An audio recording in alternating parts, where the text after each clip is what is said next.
Mike Brown, the former FEMA director. Joining us here is the former FEMA director. History, I think, was very unkind to you, my friend. Very unkind. Mr. Brown, thanks for being with us.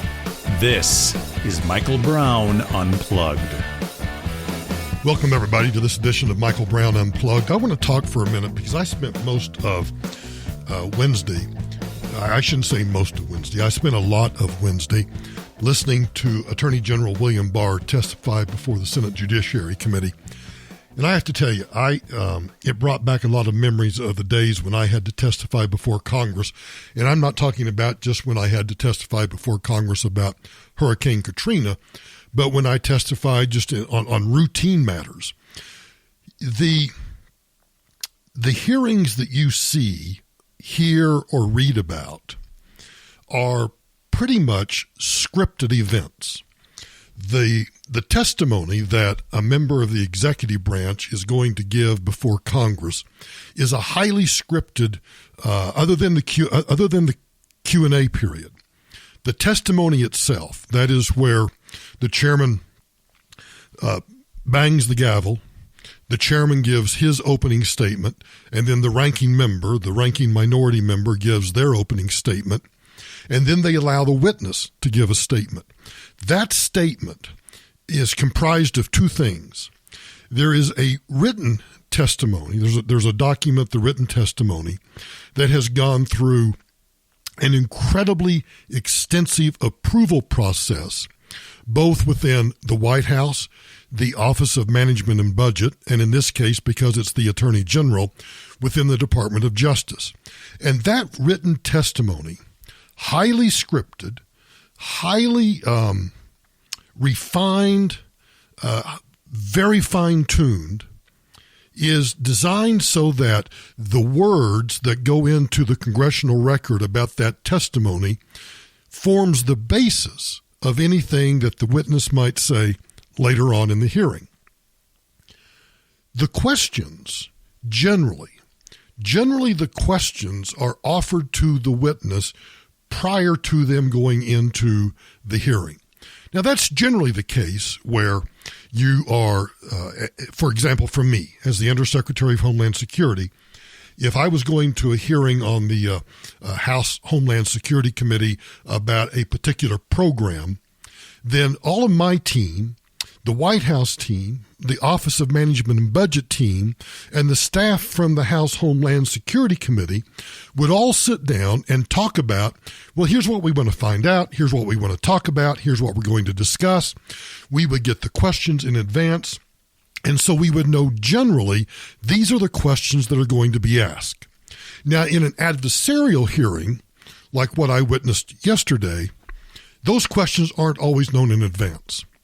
So the opening statements, well, in fact, every statement, because even the questions that, in this case, the members of the Senate Judiciary Committee on both the Republican and the Democrat side, those questions are drafted by the individual staff members for those individual members. So, for example, Senator Graham, who is the chairman of the Senate Judiciary Committee, his Senate staff will help him draft questions.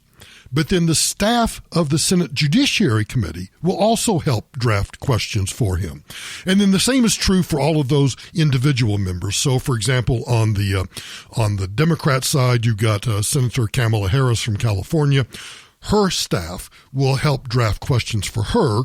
And for example, Senator Ted Cruz on the Republican side, his staff will help draft questions for him. Generally, those questions are not known to the witness. So the process is much like this. You get a subpoena or a letter requesting you to come and testify before Congress. Congress tells you the subject matter. In this case, the Mueller report. So before you go up there, in this case, the Attorney General sits down with his staff. They come up with his written testimony. That gets approved by the White House, by the Office of Management and Budget. It goes through this circle of approval 2 or 3 times before they finally settle on what his opening statement is going to say. At the same time that all of that is going on, those individual members that I just described are also coming up with their opening statements, and they're coming up with their particular questions. Now, because this is an adversarial hearing, the Democrats are more likely than not, in fact, I would bet the ranch on it, that the Democrats are not going to offer their questions in advance to the Attorney General. Why? Because they want to blindside him, because they want to catch him off guard, because they want to cause him to fumble or mumble or stumble over something. And I want to stop on that point for just a moment. Keep in mind everything that I'm describing about the process. Keep that in mind. This is a parenthetical. As I watched the Attorney General, what became clear to me was this. We need more people like him serving in government. You know how I often talked about how liberating it is when you reach the point that you don't care what other people think? As I watched the Attorney General sit there, he was accused of lying, covering up, being a shill, being incompetent. I mean, every pejorative adjective that you can think of, the Democrats accused the Attorney General of the United States of being that. They accused him of everything but being truly a criminal. And I think if they had their way, and if they knew that was the kind of thing that the news media would jump on, even the left-wing media, I think they would have called him a criminal. But what I found fascinating and I so much respect of the Attorney General was he just sat there. He just sat there and just looked at them with a complete poker face. Now, inside, he may have been seething, because anytime somebody calls you a liar, a criminal, incompetent, or anything else, you know that you want to lash out. But as a well-trained lawyer, he just sat there and just looked. And oftentimes, they would ask him a question, and as in particular the Democrats, and as they would ask him a question, he would start to answer. And before he could finish his answer, they would interrupt and go on to something else. Rather than try to interrupt them, he just shut up. He just sat there and just let them spew their hatred and spew everything that in trying to rip him apart. I thought it was fantastic because he didn't care what they had to say. He's the Attorney General. He's been confirmed by the Senate. He has a presidential commission. He is serving at the pleasure of the president, and he doesn't need the job. He could walk away tomorrow and go right back to his old law firm, Kirkland & Ellis, go right back to making a boatload of money and no skin off his back. He is there truly as a public servant, and I admire that. We can argue about anything you want to in terms of his legal interpretation of the Mueller report, his legal interpretation of obstruction of justice, his legal interpretation of collusion or illegal collusion. We could argue those points all day long. But the one thing that you cannot argue is that he is there as a public servant, just there to do his job the best that he can and to do what he thinks is right. And I admire that. That's the end of the parenthetical. So then back to the process. So then in the course of this process, they're asking all of these questions. They don't care about the answers. And I want you to truly comprehend that. And I want you to truly remember that. They don't care anything about what his answers are. They just want to get their questions out. And they want to get their questions out. Why? Because that's what they're going to use when they are interviewed by the media that supports them. So if they know they have a friendly interview, let's say it's Kamala Harris or Senator Hirono from Hawaii, if they know that they're going to leave that hearing and MSNBC or CNN is going to give them a friendly interview, they first know that those cable outlets are going to play the sound bites of their questions. It's almost like a softball. It's like just it is an easy pitch to hit a grand slam with. That's the whole purpose of these hearings. They're not seeking the truth. What they're seeking to do is to impeach that witness. They are trying to destroy the credibility of that witness. It's not about seeking the truth. It's not about trying to find out the truth. It is simply about destroying that witness. And quite frankly, in my opinion, it's about destroying the individual. I thought there was one particularly telling moment when the Attorney General was testifying and Marsha Blackburn, a U.S. Senator from Tennessee, I don't even, it's even immaterial what the question was. But I want you to hear what the Attorney General said, because I think as you listen to this comment about, I would phrase it this way: how did we get to where we are today? This sums up this entire hearing over the past 24 hours. And if there were evidence to warrant your recommendation for obstruction of justice charges against the president, do you believe the Mueller team would have found it? I think that they had they canvassed the evidence exhaustively. They didn't reach a decision on it. But the question you've just been asking raises a point I wanted to say when Senator Hirono was talking, which is, how did we get to the point here where the evidence is now that the president was falsely accused of colluding with the Russians and accused of being treasonous and accused of being a Russian agent, and the evidence now is that was without a basis, and 2 years of his administration have been dominated by the allegations that have now been proven false. And, to listen to some of the rhetoric, you would think that the Mueller report had found the opposite. Amen. That's what this has been about for the past 2 years.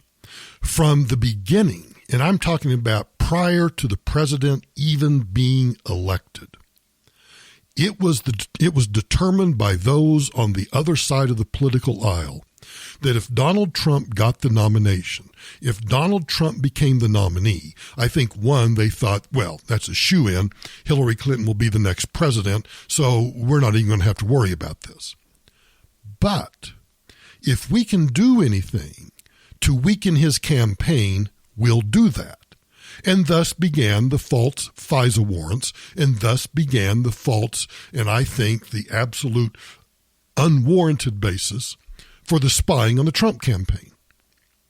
And the whole purpose of the past 2 years with the appointment of the special counsel has been to freeze this president, to freeze him in place, to keep him off his game, to keep him focused on other issues, to worry about himself, his family, his finances, his business when he leaves office, to keep him focused on all of that and not give him an opportunity to govern. Now, surprisingly, he's done pretty well governing. I don't necessarily agree with his style. I don't necessarily agree with all of his policies. I'll give you an example.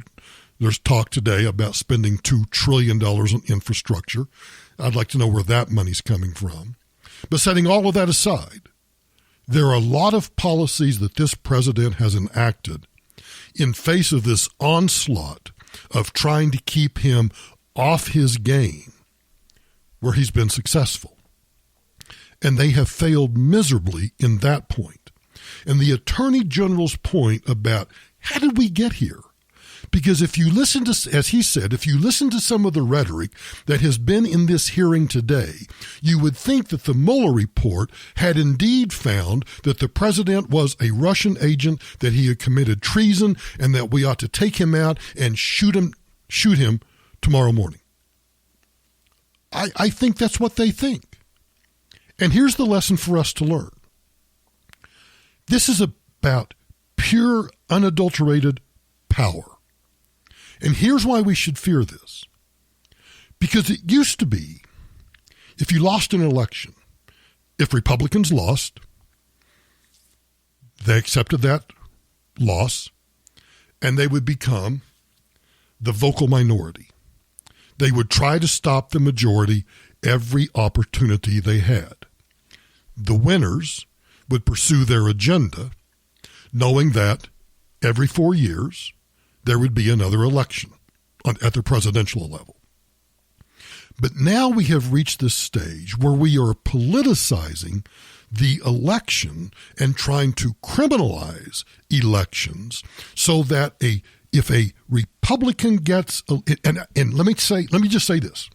Sorry for it just crossed my mind because I want to make abundantly clear that if a Democrat were to win an election and the presidential election, and Republicans were to go off on this tangent of trying to criminalize everything that Democrat candidate did, and there was no basis in fact for that, I'd be screaming holy hell about that too. But that's where we've come to.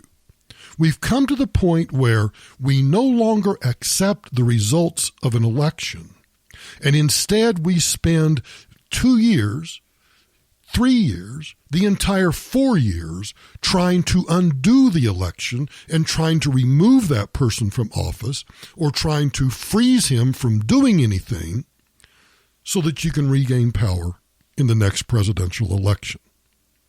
That's what's going on. And I say a pox on anybody who takes that attitude regardless of who wins an election.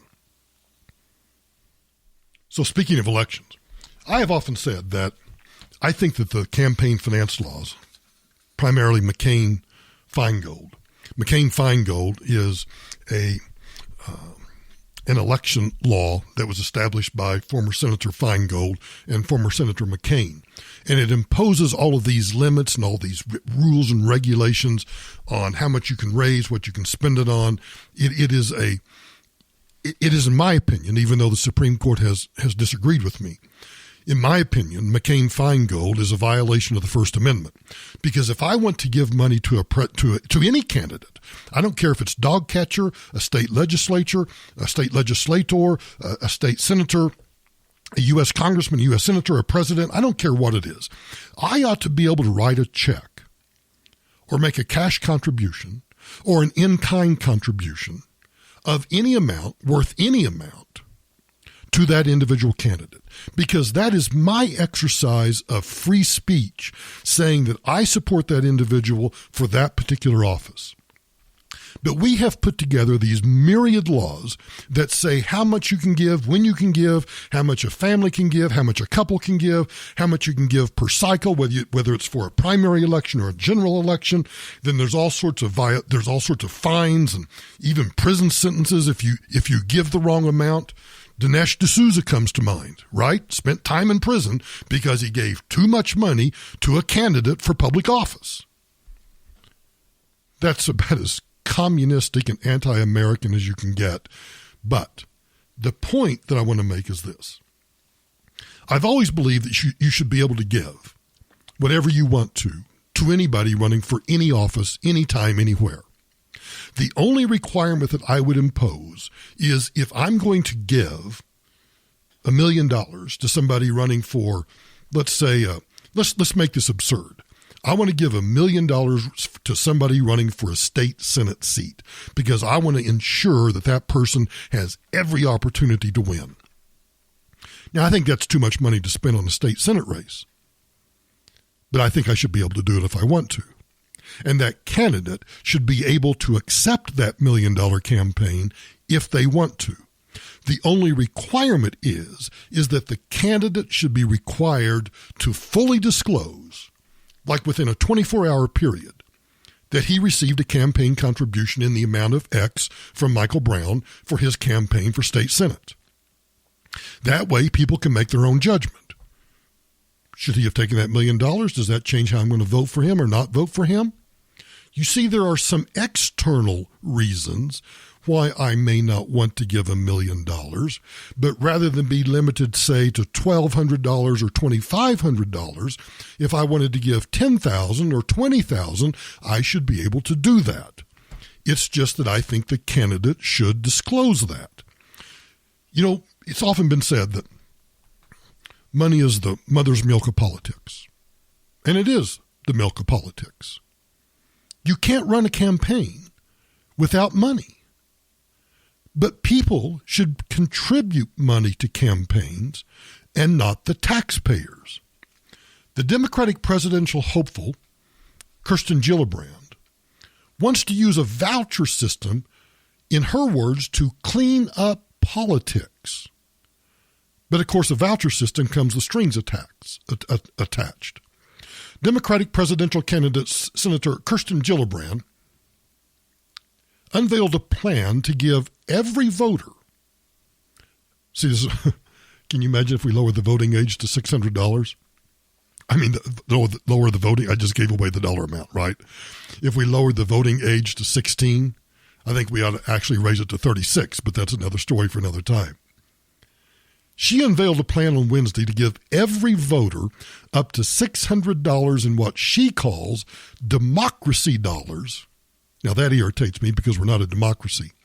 That they can then donate to federal candidates for office. In an exclusive interview with NBC News to discuss the rollout of her first major 2020 policy initiative, she calls this her clean elections plan, and she says it would help reduce the influence of big money in politics. Quote, if you want to accomplish anything that the American people want us to accomplish, whether it's health care as a right, better public schools, better economy, you have to take on the greed and corruption that determine everything in Washington.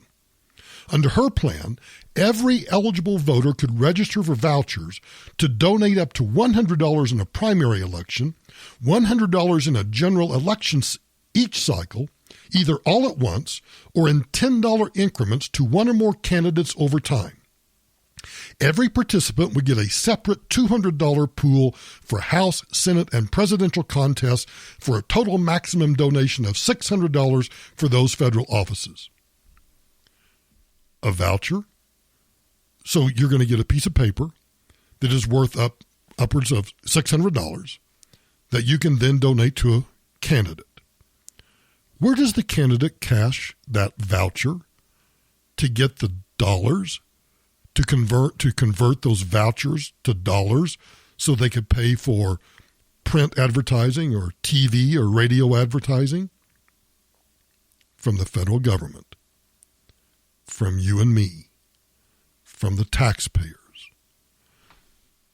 So you and me, those of us who pay federal taxes, which is getting to be more and more of a minority, we would be actually taking some of our money and giving it to, I don't know, pick out your worst enemy. Pick out the person that you think in your sphere of influence is the dumbest political ignoramus that you know, that's going to vote for every socialist communist idea possible. You want your $600? Do you want your tax dollars going to that individual? This is absurd. Now, the story goes on to describe that there would be strings attached for both donors and candidates. The money could only go to elections in the donor state, but they could be used for House candidates outside the voter's district, meaning even though I might live in one congressional district in Colorado, I could use it on a different congressional district in another part of Colorado. So there are some strings attached, but that's immaterial to me.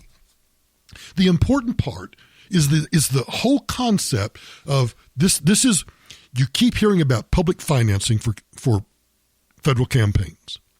This is the proverbial foot in the door. And we should oppose this at every step we can.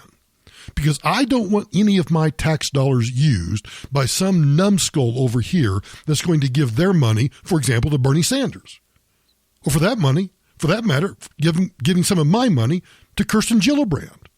That is forcing me to use my tax money, which is speech, for speech that I disapprove of. I should only be able to, or only give speech to candidates that I want. And the federal government ought to stay out of this. This is the direction the country's headed. Medicare for all, free public education, reduction of student debt, everything that you can think of on the other side of the political aisle is all about somehow redistribution of the tax dollars that you and I pay every April 15, or actually every quarter, depending on how you pay your taxes, or every paycheck if you're a wage earner, and taking those taxes and using them for things that you disagree with. And I know that tax dollars get used for a lot of things that we disagree with. But on things where we have a choice, like who to vote for office, we should never use tax dollars for that. But that's the way the Democrats think. That's the way the progressives think. Kirsten Gillibrand, you're full of it. You're not getting a penny of my tax dollars to spend on your candidates.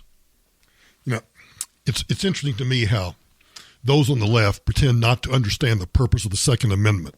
You know, a lot of time they just spew irrelevant idiocy as foolish as, you know, nobody needs 10 bullets to kill a deer. Actually, they understand perfectly well why the Founding Fathers gave such priority to the right to bear arms. A reporter for MSNBC let this slip in their coverage of the violence and the revolution. I like to call it a revolution, to oust Nicolas Maduro, the socialist communist dictator that's a puppet of Cuba and Russia. The efforts to oust him, in their coverage, they let slip exactly why we have a Second Amendment in the United States. Listen to this. Hundreds of Guaido's supporters have now gathered near a military base as the opposition leader declares what he hopes is the final phase of his mission to oust Maduro from power. Vice President Mike Pence today expressing support for Guaido, tweeting, "We are with you. America will stand with you until freedom and democracy are restored." NBC's Kerry Sanders joins me now with more on the story. I know, Kerry, you've spent a lot of time down there. I think it has been surprising to a lot of people in Washington, in the administration at least, that this is taking longer than they thought, despite the sanctions, despite the pressure. With the help of Russia and other outside forces, Maduro is hanging on. Now, before we go on to the point about the Second Amendment, Andrea Mitchell actually points out, she proves the point that the reason this is taking longer than many in the American government expected is precisely of what I just said before I started this soundbite. And that is, Maduro is being propped up by the Cuban and the Russian government. So these commies are trying to keep Maduro in power. And they're doing that by trying to hold the military together, even though part of the military is beginning to splinter off a little bit. It will, in time, I believe, reach a tipping point where the rank and file members of the military will soon understand that the brass, the commanders, the generals, they're getting health care, they're getting food, they're getting security, they're getting taken care of. The rank and file soldiers, the grunts, they're starving, they're hurting, they're wanting, and at some point there will be a tipping point where the rank and file, where the grunts will break off, the generals will lose control of the military, and Maduro will go down. Mark my words. But I want you to listen closely to this second point. Because after Andrea Mitchell points out that, that Guaido is in the streets, that the protests are kind of reaching a fever pitch, they're shocked that the military hasn't turned on Maduro yet. Listen to what the reporter says about that. And not only hanging on, but he appears to still control the military. You have to understand, in Venezuela, gun ownership is not something that is open to everybody. So if the military have the guns, they have the power. And as long as Nicolas Maduro controls the military, he controls the country. And bam. Do I need to pull out my pocket constitution and read to you the Second Amendment again? I probably don't, but I'm going to. A well-regulated militia being necessary to the security of a free state, the right of the people to keep and bear arms shall not be infringed. The Founding Fathers knew that we could be a Venezuela, and that if we were controlled by a dictator who took control of the military, how could we ever ensure that we could oust a tyrannical government?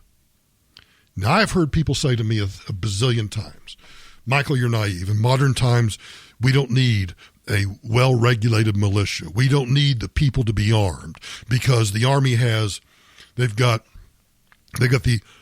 the Air Force, they've got bombers, they've got tanks, they got bazookas, they got grenades, they got everything. And all we have at the most are AR-15s or 10-gauge shotguns or 9mm Glocks. That is so naive because that presupposes that if this country was ever taken over by a dictator, which I don't think it ever will be because we are an armed population, that presupposes that the military would indeed follow the unconstitutional orders of a dictator and fire on the American people. Now, let's be realistic. I think that some of the military would indeed stick with the dictator. But if you understand history and if you understand revolutions, you see, I don't think even most people understand the American Revolution. In the American Revolution, less than 10% of the colonial population took on the greatest army of the time, the British Redcoats, and in guerrilla warfare defeated them. I think in modern times, and let's watch Venezuela because I think this may occur, the Army will splinter. There are many of the people, many of those privates and those sergeants and those colonels, maybe not the colonels, let's just keep it down to the sergeants and below. They know that if they're given an order to fire on those people, on Venezuela citizens, those are their friends, those are their neighbors, and they're going to balk at doing that. And just as they will balk in Venezuela, so would the military or portions of the military balk in the United States. And soon, revolutionaries, rebels, would have some military equipment. And you would have a full-blown revolution. That's why the Founding Fathers insisted, and that is why we are still a free country, because no one is going to try to take on 325 million Americans where there are 300+ million guns in circulation, not even counting what we might get from a military that refuses to follow unconstitutional orders. Back to MSNBC. I want to back this up because I want you to hear this again because this is, I don't think MSNBC even realized what they were saying. Listen closely. Only hanging on, but he appears to still control the military. You have to understand in Venezuela, gun ownership is not something that is open to everybody. So if the military have the guns, they have the power. And as long as Nicolas Maduro controls the military, he controls the country. And Juan Guaido and his supporters have tried to peacefully protest. They have gathered in large numbers. What we saw today when he met early this morning and stood there in front of those wearing uniforms appear to be rank-and-file members who may have switched their allegiance. See? Those may have been rank-and-file members who are beginning to switch their allegiance. Those are the neighbors. Those are the people that live among the citizens. They're not going to turn on them. We've seen over the recent months those who have switched their allegiance, but not en masse. We have not seen large numbers of the troops in Venezuela switching their allegiance from Nicolas Maduro to Juan Guaido. Within about the last 10-15 minutes, Juan Guaido was spotted in the streets here along with these 100,000 plus people who are marching. He's tweeted out just a short time ago that I have had conversations with our allies in the international community, and we have the firm backing in this irreversible process of change. And they're hashtagging it Operación Libertad, which is Operation Liberty. Operation Liberty. I keep bringing up Venezuela because I want you, this is history in the making. And this should be a lesson for all Americans about why we have a constitutional democratic republic. This is why we have a Bill of Rights. This is why we are the longest existing democratic republic in the history of civilization. Because of this little constitution that I'm holding in my hands. Watch Venezuela closely. There are a lot of lessons to be learned. From Venezuela, let's go to powerlifting. You know, the enforcers of the transgender agenda have hammered yet another nail into the coffin of women's sports. And I find it fascinating in the age of Me Too and women's rights and the idea that, you know, we need, even though I don't agree that there's a gender pay gap, that's been proven blatantly false. But in this age where women are rightfully put on a pedestal and women should be treated equally, I find it mind-boggling stupid that we are allowing transgender men to participate in women's sports. And every time they do, they're just they're putting another nail in the coffin of women's sports. Powerlifter Mary Gregory, a biological male competing as a transgender female, announced Saturday on Instagram setting 4 women's world records in one day at a Raw Powerlifting Federation event. Masters World Squat, Open World Bench Press, Masters World Deadlift, and Masters World Total. It's not just powerlifting. Transgender dumbassery has had a similar effect on handball, football, wrestling, mixed martial arts, basketball, and every other sport where men are allowed to compete as women for the sake of political correctness. Women's sports records are now meaningless. If you have some favorite female athlete and she holds some record in something, that record is now meaningless. If you allow transgendered men, because you cannot fundamentally change the basic biology of a body. It's male or it's female. Oh, you can change the hormones and you can change the plumbing. You can change the outward appearance. You can do a whole lot of things. But generally, that male is still a male and that female is still a female. Now, not everybody's pleased with this so-called progress toward this liberal utopia. Sharon Davies is a former Olympic swimmer from Britain. She tweeted this: "Remember when it was a major violation of Olympic game rules for women to take steroids? It gave an obviously unfair advantage over others.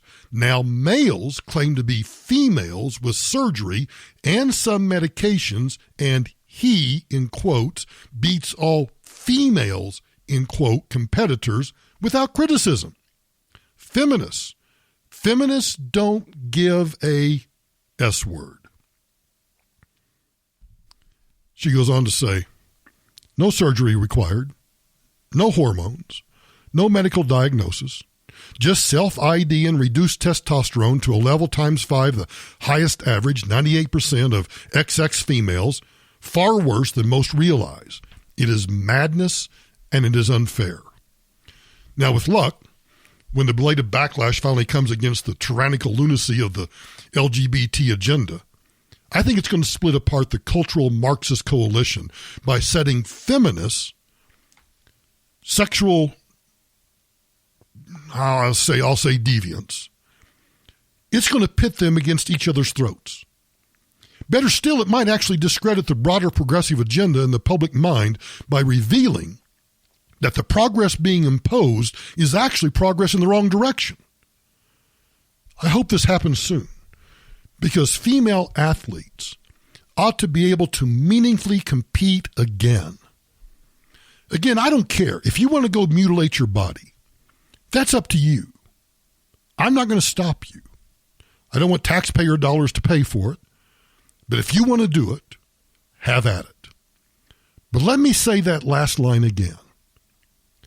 I hope that this backlash occurs sooner rather than later, because I want female athletes to be able to compete meaningfully again and not have somebody who just identifies as a female, even though they're a male, to start winning all of these competitions. It is ethically, morally wrong. Cross-dressing man sets women's powerlifting records. There's your headline of the day. You know, I made fun yesterday of PETA for their ignorance about how slaughterhouses work. Well, in a demand for fake meat products produced by Impossible Foods, that demand is so high that the company is running out of stock amid this unprecedented demand and a lucrative deal with Burger King. So Burger King announced that it's going to start offering a plant-based burger. It's called the Impossible Whopper, produced by Impossible Foods. It will be at all locations throughout the United States by the end of this year. Now, that's 7,000 locations across the United States. But Impossible Foods has reached out to its distributors and restaurants to let them know that an impossible shortage is entirely possible and that demand is outpacing the company's manufacturing capabilities, as first reported by the website Eater. Impossible Whopper. Could I get a Whopper like with no meat on it? Don't they already have that? Isn't it just called like a veggie burger? I don't know what an Impossible Whopper is made out of, but if I want a burger, I want a burger. Now, I don't look, you want a turkey burger, that's fine. You want a soybean burger, that's fine. But you know what? I want meat. I just want meat. We have a taxpayer relief shot today. Comes to us from South St. Louis. Here's how it's reported by the local news media. A couple forced to defend themselves when a suspected home invader broke into their house. Police say they shot and killed that man after he assaulted them. 5 on your side's Rico Bush spoke with a neighbor who says he would have done the same thing. Oh, how awful. You mean somebody breaks into your house to cause you harm, maybe kill you, steal your stuff? The deadly shooting left neighbors stunned, but they say it might have been the only way for those homeowners to send a strong message to criminals in this area. It's kind of scary. I hate to see it. I hate to see it happen. It happened in a matter of minutes for Arthur Chillers. I hear a shot back over that way, but I didn't know where it was coming from. The sound of gunfire throughout his neighborhood. Well, I came out to see what happened, and they had it all taped off around the corner there. And the crime scene truck was up there. On a day that started off normal for Chillers, it quickly turned into a frightening scene. And when I seen crime scene tape, I knew somebody had to be serious. Somebody got hurt. St. Louis police say around 7:15 Monday morning, a woman shot and killed a suspected home invader in the city's College Hill neighborhood. A woman told police the man identified as Charles Thomas forced his way into her home and assaulted the family. That's when she says she shot him. A 3-year-old boy was also in the home but wasn't hurt. Police say the accused home invader from Florissant died at the scene. It's scary, but, yeah, it is scary. In the 50 years Chillers has lived on his street, he says he has never come face to face with an intruder. I've been living here about 50 years. My house ain't never been broke in. But if he did, he vowed to fight anyone to protect his property and his family. I would protect my family. If I had a gun, I'd call the police, and they'd come in, they're going to get shot. Now reached out to police to see if the couple knew the man who broke into their home. They would not comment on the investigation. You know, this is a classic taxpayer relief shot. Let me explain why. Because here is, at least based on the information that we have at hand, you have a thug, unknown to the family, who busts into the house. I want you to imagine this. I don't want to force anyone or to overly encourage anyone to own a gun if you are not comfortable. I would encourage you to at least think about it. If you've never shot a gun, go to a range. Tell the range master you've never shot before and you'd like to take a lesson or two just to see what it's like. I've always been fascinated by the fact that We teach kids in public schools about how bad drugs are, and we show them all sorts of things. We teach them in driver's ed about how bad drunk driving is, and we show them horrific photos of people mangled in car wrecks. We teach them how to put on condoms. We teach them everything about safe sex. But we never teach them anything about firearms. Why don't we just take the mystique away about firearms? I'd like to do the same with you. If you're scared of guns, you've never shot a gun, never been around a gun, I'd like for you to find a way, find a place where you could go shoot a gun and just see what it's like. Take away the mystique. Take away the fear. Learn about guns. Because in this situation, here's a family minding their own business, 7:15 in the morning, getting ready for school, getting ready for work, whatever they're doing, and some thug comes bursting into the room, bursting into the house, assaults the family. Now I want you to think about what you would do. This is why we celebrate the taxpayer relief shots. This is why we celebrate the natural God-given right of self-defense. This is why we celebrate the Second Amendment. I want you to think about what you would do. Think about your morning routine. So you've got kids, the Rugrats are getting ready for school, you're just minding your own business, you got things in your mind, what you're going to do at work, you got a problem with the boss, you got to get the kids to school, they're not getting dressed, whatever it might be, and some thug comes busting, breaks down the front door, comes in, and the next thing you know is assaulting the family. How are you going to defend yourself? How are you going to defend your family? What happened in this St. Louis taxpayer relief shot is a classic, good taxpayer relief shot. This is why we have a God-given right of self-defense. I like that old boy that says, yep, if it happened to me, I'd have gotten my gun, I'd have called 911, and if they came in, I'd have shot them dead. Yeah. This is why we celebrate taxpayer relief shots. I just want you to think about how you would defend your family. Just think about it. And even though we do celebrate the right of self-defense, when a cop does something wrong, I like to point that out.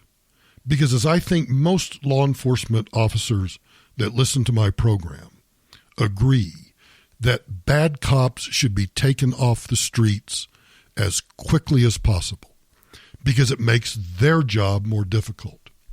Do you remember the Somali police officer, Mohammed Noor?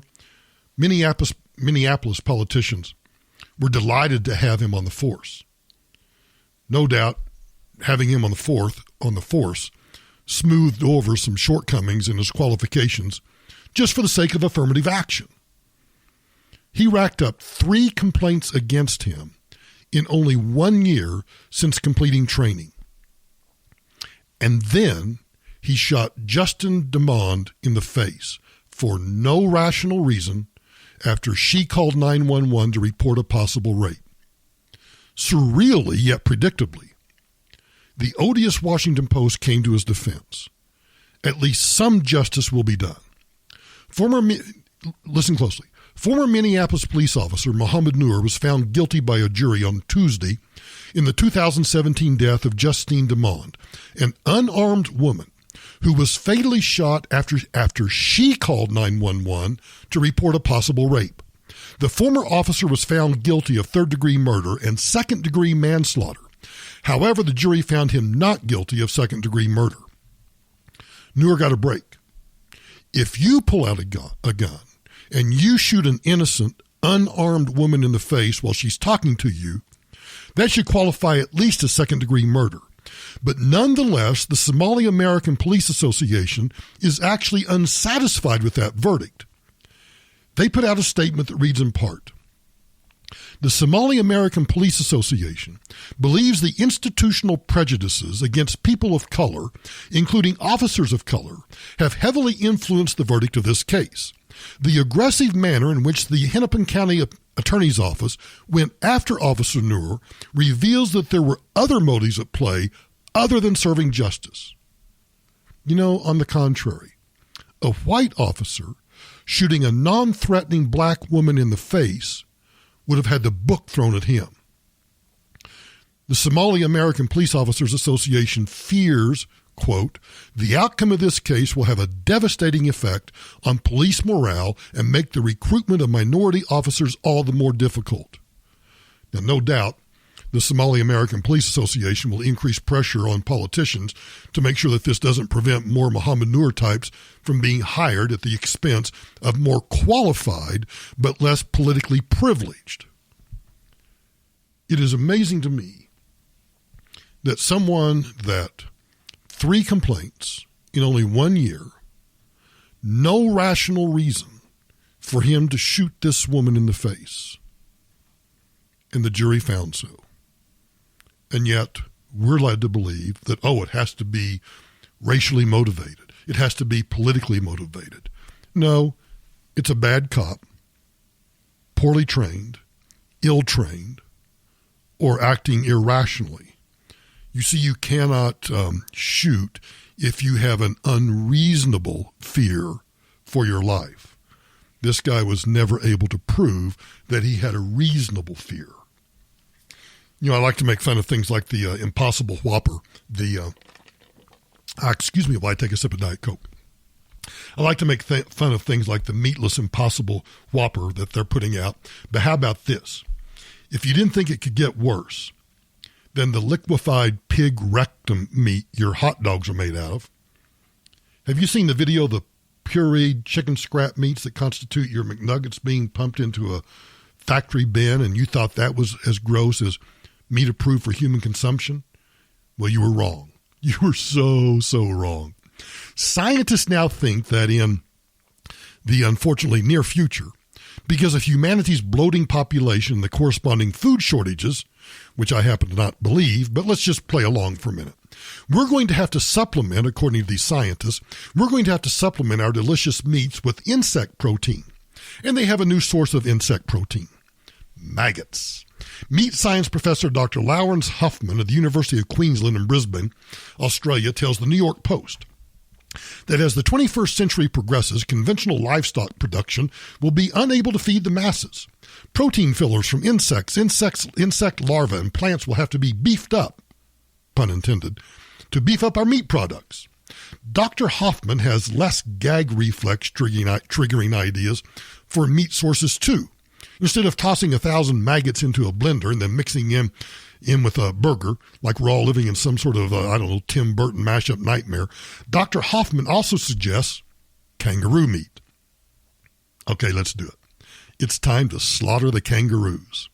They're just, kangaroos, let's be honest. They're just a cross between a deer and rats. And you just live down in Australia. They're just down under. They might be exotic to Americans, but they're everywhere down there. The Aussies might be happy to start exporting millions of tons of kangaroo burgers. I don't know. I don't even like venison. I know I'm wrong. I love elk meat, love elk burgers, love buffalo burgers. Not a big fan of venison. And I'm not a big fan of maggots. I don't think I'd be a big fan of kangaroo meat. I got to go order a burger. Hang on. And before we go, I want to go right back to the Barr hearing that occurred on Wednesday one more time, because I want to play for you a soundbite from MSNBC. I didn't see this. I was able to pick it up from my clipping service. But apparently MSNBC, like Fox and CNN and virtually everybody else, was doing wall-to-wall coverage on Wednesday of the Attorney General as he testified about the Mueller report. But apparently MSNBC believes that it is their job to provide color commentary. Now, the rest of, at least Fox, and I freely admit I just had Fox on and I was too lazy to change the channel to see what CNN or MSNBC or anybody else was doing. So I just watched Fox. And Fox just ran it wall to wall. They did a few commercial interruptions here and there, but they pretty much just let the testimony speak for itself. MSNBC can't do that. MSNBC had to break in to the coverage to tell their audience that the Attorney General was a liar. Guess who broke into the testimony to tell the MSNBC audience that the Attorney General was lying? Yes, Brian Williams, the former anchor of the NBC Nightly News, who was kicked off that chair for lying. Church, or IRA, I think it's called, began as early as 2000. Again, our intention always is to bring as much of this uninterrupted to you as possible. Dick Durbin's coming up after Republican Senator Cornyn of Texas, but so much has been said here and placed on the record by the Attorney General that starting with Nicole Wallace, we want to correct some of the record against, of all things, what it says in the Mueller report. Nicole. So we have to break in because you're too stupid to decide for yourselves whether he's telling the truth or not. So let us point out that he's a lying sack of poop. I'd like to say the S word, but I want to keep the podcast clean. In fact, Nicole Wallace decides to use the S word in the middle of her story. Yes, she actually says feces, except the S word, in the middle of her report. So I'm not going to dance around this. He's lying. He's lying about what the Mueller report finds around one of the critical flashpoints in the obstruction investigation. One of the incidents that was investigated by Robert Mueller and his obstruction investigators was the attempted firing of the special counsel. It was one of the incidents that was under investigation into really days before Mueller wrapped up. Now, I want to pause and just remind everybody. The President of the United States has the authority to fire anyone that works for him outside the civil service. So a political appointee, like the special counsel or the Attorney General or the Deputy Attorney General or, the Secretary of Homeland Security or the Undersecretary of Homeland Security, the President has that authority. Now, would it have been wise politically to fire the special counsel? I don't think so. But constitutionally, he had that authority. That then raises not the legal issue of obstruction of justice, but the political issue of obstruction of justice.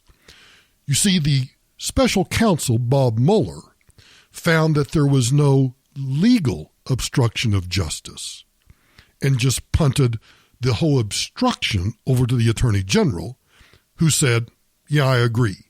There's insufficient evidence. He's quibbling with whether removing Mueller and firing him is the same thing. Here's how Donald Trump talked about removing/firing special counsel Mueller. This is from Chris Christie's testimony, one of 5 witnesses cited in the footnotes of the Mueller obstruction report about Donald Trump's efforts to fire Robert Mueller. Chris Christie recalled a telephone conversation with the president in which the president asked what Christie thought about the president firing. Yes, the president could ask any advisor, hey, I'm thinking about firing somebody. What do you think? Chris Christie gives his advice. Firing, not removing, the special counsel. Christie advised against doing so because there was no basis for the president to fire the special counsel and because the president would lose support from Republicans in Congress. I'm going to disagree with Christie on that. Here's McGahn's testimony. I'm not going to read all the witnesses, but here's McGahn on the president's effort to make McGahn fire him. Again, from the footnote in the obstruction report. Although McGahn recalled receiving multiple calls from the president on the same day, he was not certain of the specific dates, but he was confident that he had at least 2 phone conversations with the president in which the president directed him to call the acting attorney general and have the special counsel removed. It's also the colorful reporting from this report where Don McGahn says to Reince Priebus, which is the 3rd witness to this incident, the president asked me to do some crazy shit, and I'm sorry to swear, but I think we've got an attorney general lying about what is in the Mueller report around what was one of the most investigated flashpoints in the obstruction investigation. And my question again is why? Well, Mueller looked into all of the evidence. Mueller had the opportunity to make a recommendation to the attorney general that the president should be charged with a crime when he leaves office, but he chose not to do so. I can think about firing people if I were the president. I can think about firing. I can talk to my advisors about firing people. I have the constitutional ability to do so. That does not rise to the level of obstruction. Mueller didn't find obstruction. Mueller didn't recommend any sort of criminal prosecution. Even if he had, and the Attorney General had said, yes, this rises to the level of a criminal prosecution, but that criminal prosecution pursuant to Department of Justice policy will be deferred until the president leaves office, leaving obstruction to the political arena, he could have done that too. But Mueller didn't even do that. Mueller just said, we investigated obstruction. We couldn't make a determination one way or the other. Boom, here's our report. I'm out of here. As you hear all of the stories, which you will over the next several days about the Barr testimony, just remember what I said at the very beginning of this podcast. Bill Barr, in my opinion, represents exactly the kind of public servant that we want. Someone that can sit there and listen to the Yahoo politicians call him everything but a criminal. In fact, almost calling him a criminal, a liar and worse. And he just sat there calmly, tried to answer the questions, even though he got interrupted constantly, sat there in the confidence that what he did was the right thing. We need more people like that. Thanks for listening to this edition of Michael Brown Unplugged. As a reminder, you can go to michaelbrowntoday.com. That's my website. You'll find the link there for the podcast. And I would appreciate it, too, if when you go to michaelbrowntoday.com, if you would go to the social media links on the bottom. Subscribe to the YouTube page. Like me on Facebook. And by the way, on Facebook, we now have a group there where you can discuss the podcast and interact with me on the Facebook page. Follow me on Twitter. Follow me on Instagram. You can do all of that at michaelbrowntoday.com. You can find the podcast on Spreaker, on TuneIn, and on Stitcher Radio. We hope to be on other platforms pretty soon, but you can always find us at michaelbrowntoday.com. Talk to you tomorrow.